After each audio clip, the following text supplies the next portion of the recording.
ایک نوجوان نے آ کے عرض کیا یا رسول اللہ کچھ دیجئے، تو نبی کریم نے فرمایا تیرے پاس کچھ نہیں؟ اس نے کہا یا رسول اللہ میرے گھر میں ایک کمبل اور ایک پیالہ ہے۔ اتنی بڑی تعداد میں آپ لوگ یہاں موجود ہیں، میں اگر پوچھوں نا آپ سے کہ کوئی اتنا غریب ہے جس کے گھر میں ایک ہی کمبل اور ایک ہی پیالہ ہو تو نہیں ملے گا اس مجمع میں۔ صرف ایک پیالہ اور ایک کمبل، یہ دیکھیں یہ اس کی راس ہے، انویسٹمنٹ ہے۔ حضور نے فرمایا لے کے آ، وہ لے کے آئے۔ اللہ کے رسول صلی اللہ تعالی علیہ وسلم نے بولی لگا دی کون خریدے گا؟ ایک صحابی نے کہا 1 دینار میں خریدوں گا، ایک نے کہا 2 دینار میں۔ حضور نے 2 دینار میں بیچ دیا۔ فرمایا جا 1 دینار کا کھانا لے جا گھر اور 1 دینار کا کلاڑا خرید کے لا۔ وہ کلاڑا خرید کے لایا تو تھا بڑا نصیبوں والا۔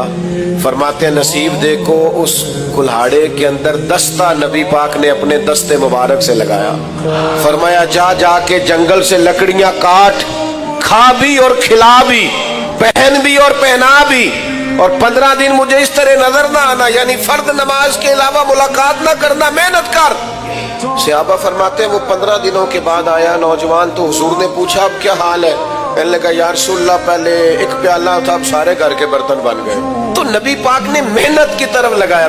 ہمارے نوجوان نا بیچارے وہ ساری زندگی سوچتے رہتے ہیں میری کبھی وہ UK والی خالہ مہربان ہو جائے نا، وہ میرا امریکہ والا ماموں مہربانی کرے، تو آپ پریشان نہ ہو، ماموں کو بھی پتہ ہے آپ کی توجہ اس طرف ہے، ان سے بھی کوئی ہاتھ ملاتا ہے تو انہیں یوں ہی لگتا ہے کہ شاید اس کو بھی مجھ سے لالچ ہے، اس کو بھی وہ بھی بیچارے الجھے ہوئے۔ ان چکروں سے باہر کیوں نہ آئے؟ آپ کو پتہ ہے زندگی میں خوش کون ہوتا ہے؟ جو اپنے نصیب سے خوش ہو جاتا ہے، جو خود سے محنت کرتا ہے، جو خود سے جدوجہد کرتا ہے۔ سارے ڈھونڈتے پھرنا، گردن کو جھکا دیتا ہے خیرات کا پتھر، اور جہاں میں مانگنے والوں کے سر کبھی اونچے نہیں ہوتے۔